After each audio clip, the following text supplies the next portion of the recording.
Bismillahirrahmanirrahim. Assalamualaikum warahmatullahi wabarakatuh. Perkenalkan, nama saya Yanto Sugianto, mahasiswa PPG dalam jabatan dari Universitas 11 Maret, program studi pendidikan sejarah. Pada hari ini Senin tanggal 23 November tahun 2020 akan menyelenggarakan kegiatan mengajar yang diselenggarakan di SMA 7 Garut dengan materi tentang Sumpah Pemuda yang mana diajarkan di kelas 11 IPA. Terima kasih. Bismillahirrahmanirrahim. Assalamualaikum warahmatullahi wabarakatuh. Waalaikumsalam warahmatullahi Waalaikumsalam taala warahmatullahi wabarakatuh. wabarakatuh. Alhamdulillah pada kesempatan siang hari ini kita masih diberikan kesehatan dan umur yang panjang sehingga dapat berjumpa kembali dalam materi sejarah Indonesia. Untuk kelancaran kegiatan pembelajaran hari ini, Bapak inginkan KM untuk memimpin berdoa terlebih dahulu. Silakan KM untuk memimpin berdoa. Baik Pak, alangkah baiknya sebelum kita memulai pembelajaran kita berdoa. Berdoa dimulai, berdoa selesai. Ya, terima kasih pada Jia yang telah memimpin berdoa. Mudah-mudahan pembelajaran hari ini dapat diselenggarakan secara lancar dan materinya dapat kalian pelajari dengan baik. Bapak ingatkan kembali, nanti di Google Classroom Bapak telah men-share link presensinya atau absensinya. Tinggal kalian nanti masuk ke Google Classroom dan nanti isi seperti biasa absensi tersebut ya. Nah, untuk pembelajaran hari ini kita akan membahas materi mengenai Sumpah Pemuda. Share screen-nya sudah dapat kalian lihat? Sudah Pak? Sudah Dapat ya? Pak. Oke. Sudah. Nah, jadi kalian bisa melihat di sana ada materi dengan judul Sumpah Pemuda ya. Nah, jadi materi ini sangat erat kaitannya dengan materi-materi kita sebelumnya. Nah, dua pertemuan sebelumnya kita telah membahas tentang bagaimana proses pergerakan nasional di Indonesia sampai Sumpah Pemuda yang hari ini kita bahas, ya. Dimulai dari lahirnya pergerakan nasional di Indonesia, kemudian berlanjut kepada organisasi-organisasi pergerakan yang ada di Indonesia, hingga hari ini kita akan membahas mengenai Sumpah Pemuda. Di sini Bapak memiliki 3 pertanyaan untuk kalian jawab, ya. Yang pertama, kapan peristiwa Sumpah Pemuda terjadi? Yang kedua, apa yang terlintas di pikiran kalian ketika kalian mendengar istilah Sumpah Pemuda? Dan yang ketiga, apa Sumpah Pemuda itu berkaitan erat dengan istilah Bhinneka Tunggal Ika? Siapa yang mau mencoba menjawab ketiga pertanyaan tersebut? Izin menjawab Pak. Perkenalkan nama saya Resi Meliani dari kelas 11 IPA 1. Ya, silakan. Izin menjawab pertanyaan nomor 1. Ya. Peristiwa Sumpah Pemuda terjadi pada tanggal 28 Oktober 1928 yang diikrarkan pada Kongres Pemuda kedua. Ya, terima kasih ya Resi telah menjawab pertanyaan yang pertama. Jadi kapan terlaksananya Sumpah Pemuda? Yaitu pada tanggal 28 Oktober ya, pada tahun 1928. Baik, pertanyaan yang kedua mungkin siapa yang mau menjawab? Izin menjawab Pak. Ya, silakan Sebelumnya Dia. perkenalkan, Ya. nama saya Zia Kilanapia dari kelas 11 IPA 2. Ya. Menurut saya, Sumpah Pemuda adalah langkah awal terjalinnya persatuan dan kesatuan bangsa Indonesia dan semangat nasionalisme. Terima kasih jawaban dari Dia, itu sudah tepat ya. Jadi ketika kita mendengar istilah Sumpah Pemuda, jelas di sini ada sebuah kalimat yang menyatakan bahwa Sumpah Pemuda itu adalah awal dari persatuan dan kesatuan bangsa. Pertanyaan terakhir mungkin siapa yang mau menjawab? Ya, silakan Dia. Izin menjawab pertanyaan nomor 3.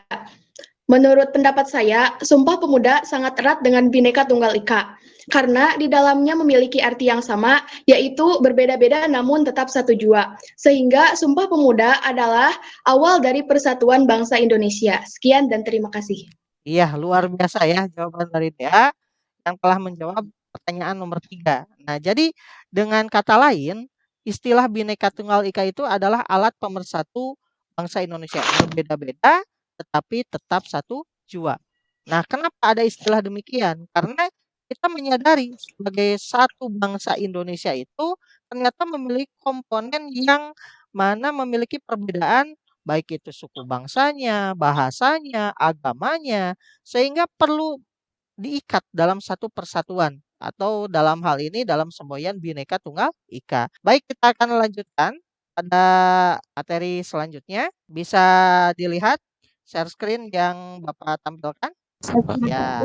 Nah, perhatikan di sini ada tujuan dan manfaat pembelajaran. Nah, jadi kalian bisa melihat di sana apa sih tujuan dan manfaat pembelajaran dari mempelajari Sumpah Pemuda hari ini? Ya, tujuannya, nah kalian sebagai peserta didik dapat menganalisis mengenai Sumpah Pemuda dan nilai-nilai penting yang terdapat dalam Sumpah Pemuda melalui video pembelajaran secara daring dengan metode diskusi dan tanya jawab dan dengan rasa nasionalisme dan rasa tanggung jawab, serta dapat menyusun laporan mengenai Sumpah Pemuda dan nilai-nilai yang terkandung di dalamnya dalam bentuk tulisan. Nah, jadi itu tujuannya, sedangkan manfaatnya adalah, nah, begitu pentingnya kita menghayati nilai-nilai dari peristiwa Sumpah Pemuda itu agar dapat terjaga semangat persatuan dan kesatuan bangsa sehingga tidak dapat dicerai-beraikan oleh pihak manapun. Itu merupakan tujuan dan manfaat dari pembelajaran hari ini. Kita akan masuk ke bagian utama ya, mengenai Sumpah Pemuda dan nilai-nilai yang terkandung di dalamnya ya. Masih terlihat share screen-nya? Masih, Pak. Materi yang akan kita pelajari yaitu tentang Sumpah Pemuda ya. Nah, di sini ada 5 pokok pembahasan yang akan dibahas dalam pertemuan hari ini. Yang pertama adalah Federasi Sawo Matang atau juga disebut Front Sawo Matang. Kemudian dilanjutkan ke cita-cita persatuan, dilanjut lagi ke bagian yang ketiga yaitu Kongres Pemuda yang pertama, kemudian Kongres Pemuda 2, dan diakhiri dengan nilai-nilai yang terkandung dalam Sumpah Pemuda. Nah, jadi 5 hal inilah yang akan kita pelajari dalam pertemuan hari ini. Nah, secara umum Bapak akan gambarkan di sini Federasi Sawo Matang atau Front Sawo Matang adalah awal dari keinginan dari tokoh-tokoh nasionalis Indonesia yang ingin mempersatukan berbagai organisasi dan partai politik yang ada pada saat itu dalam satu tujuan, yaitu mencapai Indonesia merdeka. Kemudian cita-cita persatuan dan kesatuan juga digagas oleh para tokoh tadi bersamaan dengan hadirnya para pemuda dengan berbagai organisasinya sehingga melahirkan 2 kongres, yaitu Kongres Pemuda yang pertama dan yang kedua. Di Kongres Pemuda yang kedua inilah nanti melahirkan apa yang dimaksud dengan Sumpah Pemuda. Nah, Sumpah Pemuda ini kemudian menjadi awal dari perjuangan bangsa Indonesia dalam satu wadah, dalam satu perjuangan, yaitu satu nusa, satu bangsa dan bahasa. Dan nilai-nilai yang terkandung di dalam Sumpah Pemuda tersebut harus dapat kita internalisasi, harus dapat kita lakukan dalam kehidupan sehari-hari mengenai apa-apa saja yang terdapat di dalam Sumpah Pemuda. Dalam materi selanjutnya, di sini ada video pembelajaran. Materi ini sudah Bapak share ya melalui Google Classroom. Silakan bisa kalian buka Google Classroom-nya untuk melihat video tersebut ya. Bapak berikan waktu kurang lebih 15 menit untuk melihat video pembelajaran tersebut. Kemudian nanti tanyakan apa-apa saja yang dirasa belum paham atau mengerti mengenai video mengenai Sumpah Pemuda tadi. Bisa diikuti? Bisa, Pak. Oke.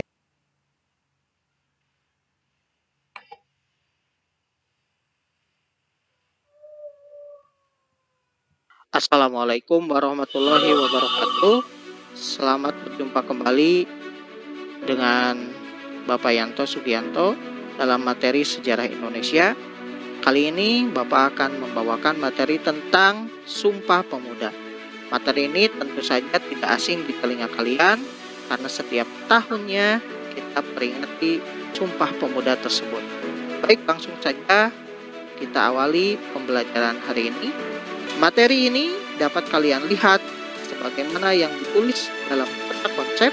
Ada 5 pembahasan, yaitu yang pertama Federasi atau Front Sawo Matang, yang kedua adalah Cita-Cita Persatuan, ketiga adalah Kongres Pemuda 1, selanjutnya Kongres Pemuda 2, dan diakhiri dengan nilai-nilai yang terkandung di dalam Sumpah Pemuda. Baik, yang pertama kita akan mempelajari tentang Federasi Sawo Matang atau juga sering disebut sebagai Front Sawo Matang. Munculnya organisasi partai politik pada masa pergerakan nasional, jelas di sini memunculkan hal positif dan negatif.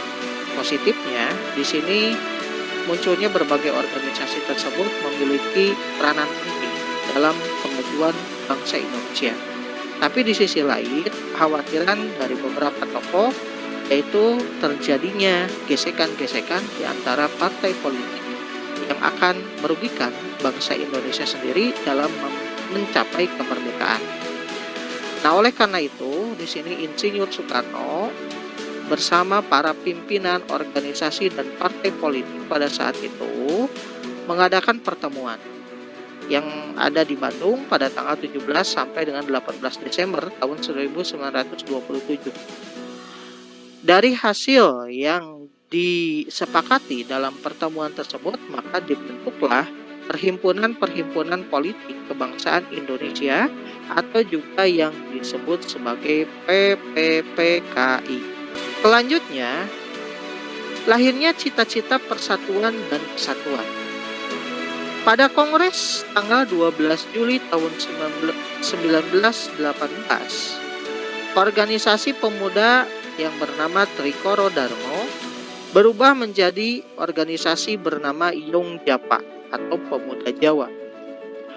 Organisasi ini tidak berorientasi terhadap politik, namun lebih kepada pendidikan dan pelatihan demi kemajuan pribumi di Indonesia. Lahirnya Yung Japa telah menginisiatif para pemuda yang lainnya, terutama di luar Pulau Jawa, sehingga melahirkan berbagai organisasi kepemudaan. Kongres Pemuda yang pertama diselenggarakan pada tanggal 30 April sampai 2 Mei 1926. Diadakannya rapat besar tersebut di Jakarta dan ketuanya yaitu M. Tabrani. Tujuan dari kongres ini adalah mencapai perkumpulan pemuda yang tunggal, yaitu membentuk satu badan sentral yang dimaksudkan untuk memantapkan paham persatuan kebangsaan dan mempererat hubungan antara semua perkumpulan pemuda kebangsaan yang ada di Indonesia. Kongres Pemuda II diinisiasi oleh Perhimpunan Pelajar-Pelajar Indonesia. Penyelenggaraan Kongres Pemuda II tanggal 28 Oktober malam hari di Gedung Indonesius Clubhuis Kramat 106 yang terdapat di Jakarta. Dalam rapat ini telah disetujui usul resolusi yang dirancang oleh Muhammad Yamin, yaitu Sumpah Pemuda yang terdiri dari satu nusa, satu bangsa, satu bahasa Indonesia. Itu saja untuk materi hari ini. Jika ada yang ingin ditanyakan, silahkan ditulis di kolom komentar. Terima kasih, sampai jumpa di lain waktu. Wassalamualaikum warahmatullahi wabarakatuh. Nah, tadi kita telah menyimak video pembelajaran mengenai Sumpah Pemuda. Nah, tadi sudah dijelaskan ya dari awal, yaitu Federasi atau Front Sawo Matang, kemudian ada Cita-Cita Persatuan dan Kesatuan, ada Kongres Pemuda yang pertama, kemudian ada Kongres Pemuda yang kedua, dan nilai-nilai yang terkandung di dalam Sumpah Pemuda pun telah dibahas di dalam video tersebut. Mengenai video tersebut, mungkin ada yang ingin kalian tanyakan seputar video tadi. Silakan, ada yang mau bertanya? Saya, Pak. Ya, silakan.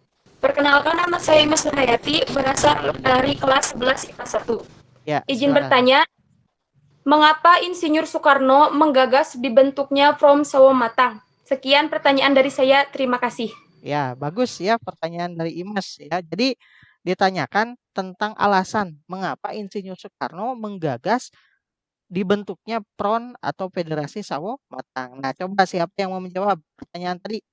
Izin menjawab, Pak.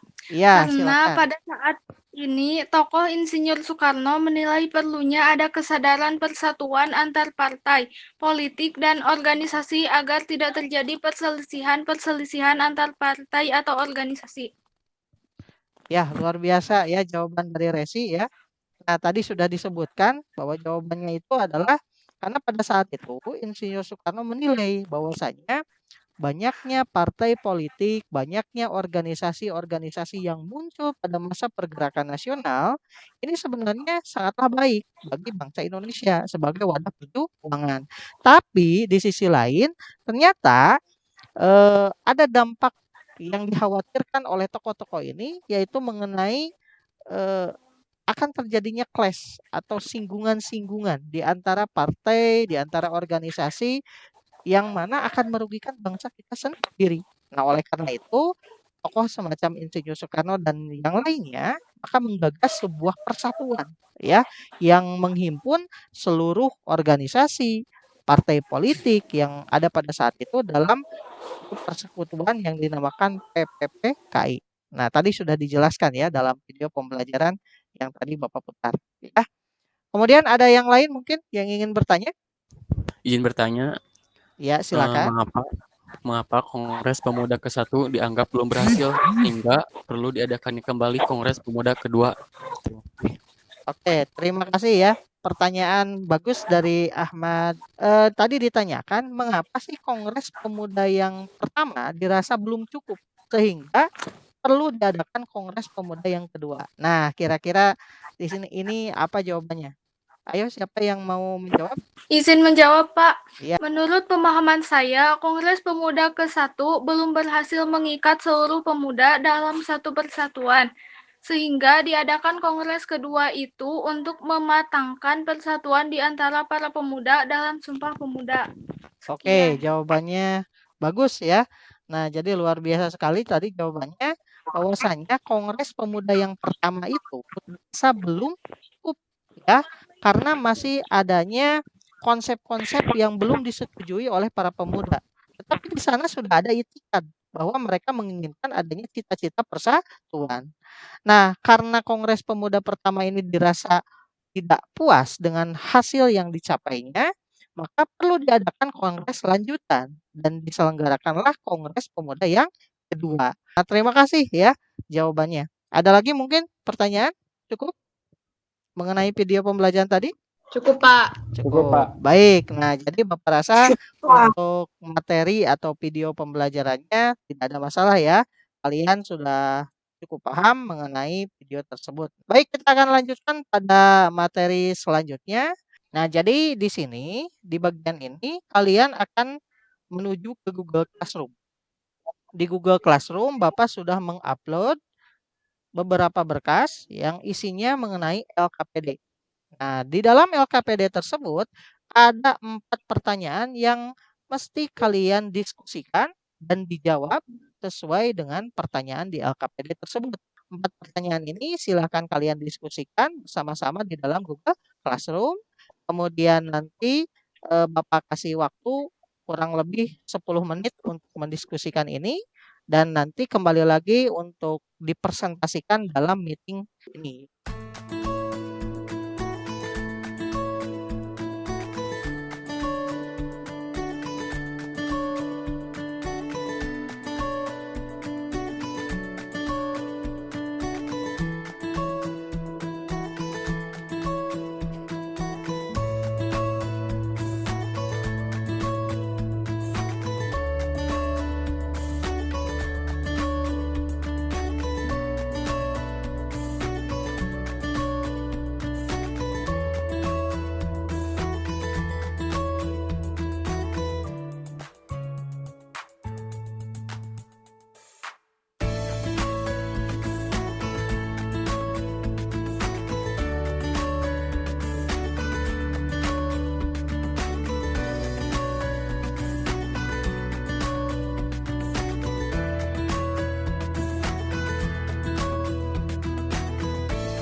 tadi kalian telah diskusikan ya 4 pertanyaan tadi. Sekarang kalian presentasikan.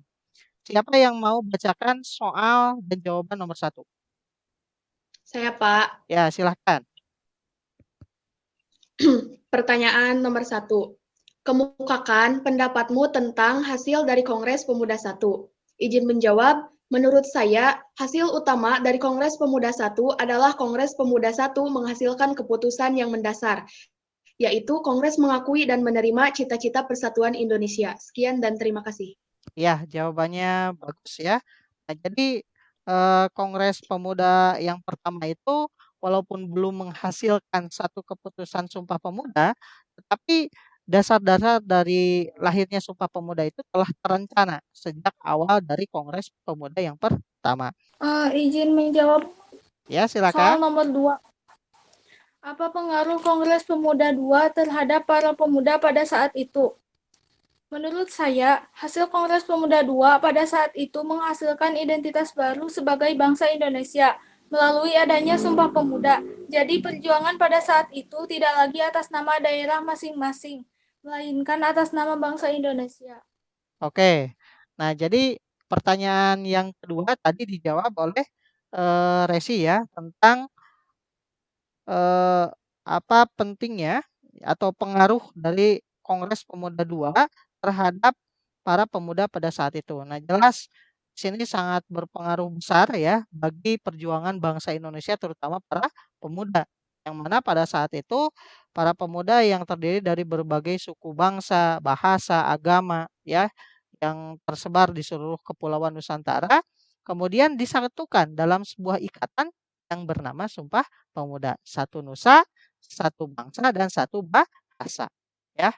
Nah, jadi dengan kata lain, ya, dengan hadirnya Sumpah Pemuda itu dapat mendorong rasa persatuan dan kesatuan bangsa, terutama dari para pemuda yang pada saat itu melakukan perjuangan untuk menentang diskriminasi ataupun politik-politik yang dijalankan oleh pemerintahan kolonial Belanda. Bahkan lebih jauh lagi, ya sudah ada cita-cita yang mengarah ke arah persatuan dan kemerdekaan. Ya, bagus tadi jawaban dari Resi mengenai hasil dari Sumpah Pemuda bagi dan pengaruhnya bagi para pemuda. Ya, coba yang nomor 3, silakan yang mau mempresentasikan.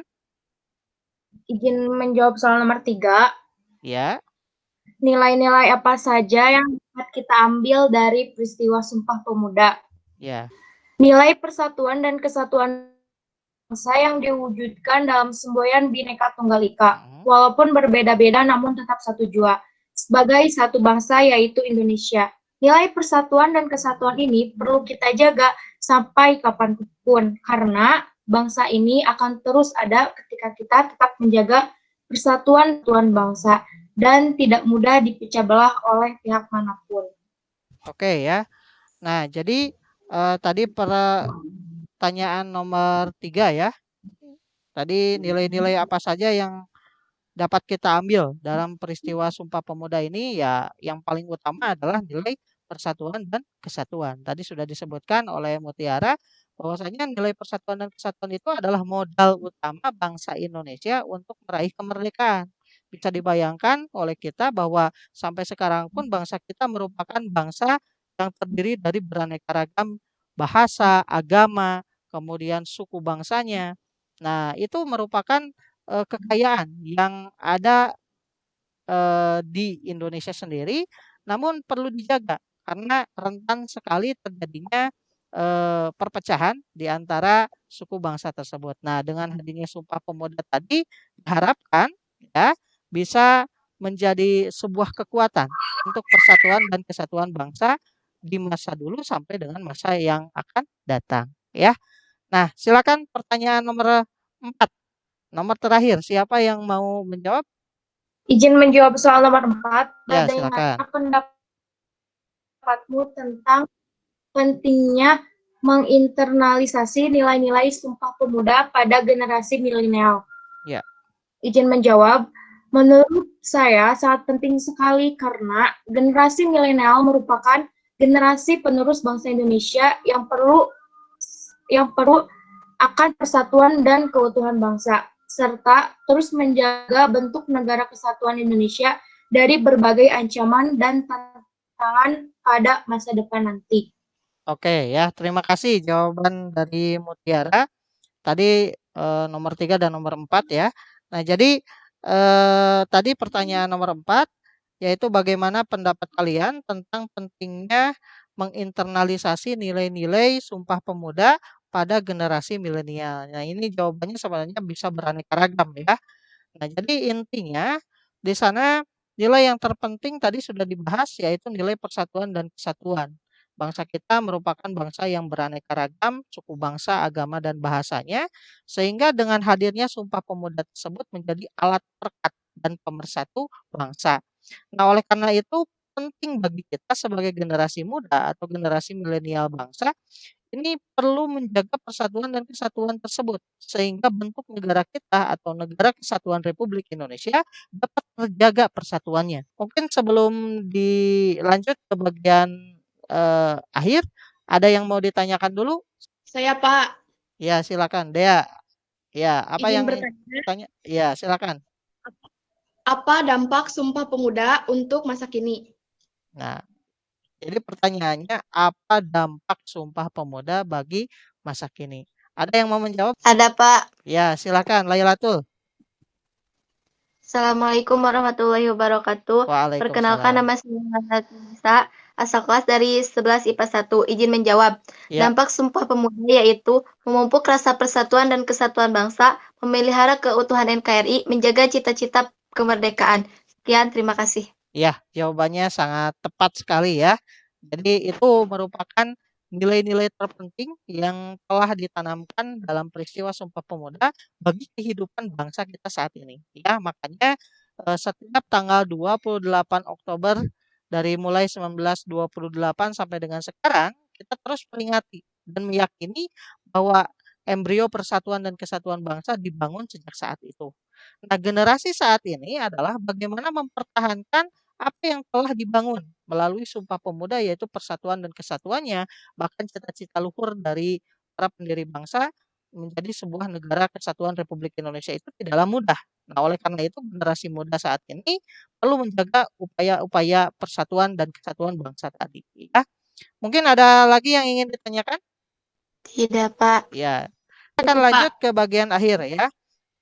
Tadi kita sudah bahas materi pembelajaran mengenai Sumpah Pemuda ya. Dimulai dari 5 hal pembahasan. Yang pertama tadi ada federasi atau Front Sawo Matang. Yang kedua cita-cita persatuan dan kesatuan bangsa dan diakhiri dengan nilai-nilai yang terkandung dalam Sumpah Pemuda. Nah, dari sekian materi tersebut ada yang bisa menyimpulkan. Kesimpulan dari materi hari ini yang dapat kami ambil adalah mengenai Sumpah Pemuda dan nilai-nilai penting yang patut kita lakukan pada masa sekarang. Nilai yang paling besar dari Sumpah Pemuda adalah pentingnya menjaga persatuan dan kesatuan bangsa, memelihara keutuhan NKRI sebagai tanggung jawab kami sebagai penerus bangsa. Ya, jadi jawabannya sangat tepat sekali ya. Nah, jadi berdasarkan apa yang kita bahas dapat disimpulkan ya. Bisa kalian lihat di dalam share screen yang Bapak sampaikan.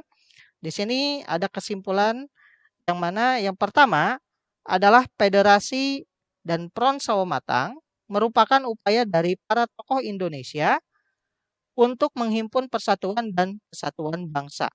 Insinyur Soekarno sebagai tokohnya dan tokoh-tokoh lainnya mendirikan perhimpunan-perhimpunan politik kebangsaan Indonesia atau yang disebut sebagai PPPKI dengan tujuan agar dapat menyatukan visi dan misi setiap organisasi serta partai politik dalam berbagai unsurnya dalam semangat persatuan dan kesatuan bangsa Indonesia. Kemudian cita-cita persatuan dan kesatuan tersebut digagas oleh para pemuda dan tokoh-tokoh pendiri bangsa lainnya ya melalui berbagai organisasi terutama organisasi kepemudaan ya. Kemudian diselenggarakanlah Kongres Pemuda yang pertama dan kemudian dilanjutkan oleh Kongres Pemuda II sehingga melahirkan Ikrar Sumpah Pemuda yaitu satu nusa, satu bangsa dan satu bahasa.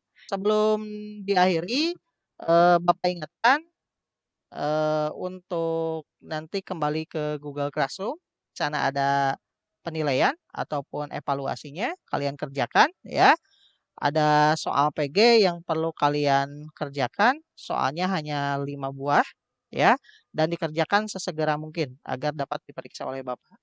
Kemudian untuk soal keterampilannya, kalian bisa lihat di share screen di sini, yaitu kalian membuat sebuah resume tentang eh, yang bertema tentang generasi milenial dalam menjaga keutuhan NKRI dan dikumpulkan kembali melalui Google Classroom. Nah, jadi kalian boleh mengerjakan di dalam buku, kemudian nanti dikumpulkan kembali melalui Google Classroom. Waktunya nanti sampai pukul 20.00 ya. Nanti kalian kerjakan dan nanti dikumpulkan melalui Google Classroom ya. Untuk materi minggu depan atau untuk pertemuan minggu depan, nah, kalian persiapkan diri untuk menghadapi penilaian akhir semester ya. Silakan pelajari kembali materi yang telah Bapak sampaikan dari awal pertemuan kita sampai dengan hari ini, yaitu sampai dengan Sumpah Pemuda tadi ya. Bapak harapkan nilai ataupun pekerjaan kalian nanti bisa baik ya, sehingga nilai yang diperoleh bisa maksimal. Untuk mengakhiri pertemuan hari ini, silakan KM untuk memimpin berdoa. Langkah baiknya setelah kita melakukan pembelajaran, kita berdoa dimulai. Berdoa selesai. Sampai jumpa minggu depan ya dalam kesempatan lainnya. Bapak akhiri, wabillahi taufiq wal hidayah. Wassalamualaikum warahmatullahi wabarakatuh. Waalaikumsalam warahmatullahi wabarakatuh.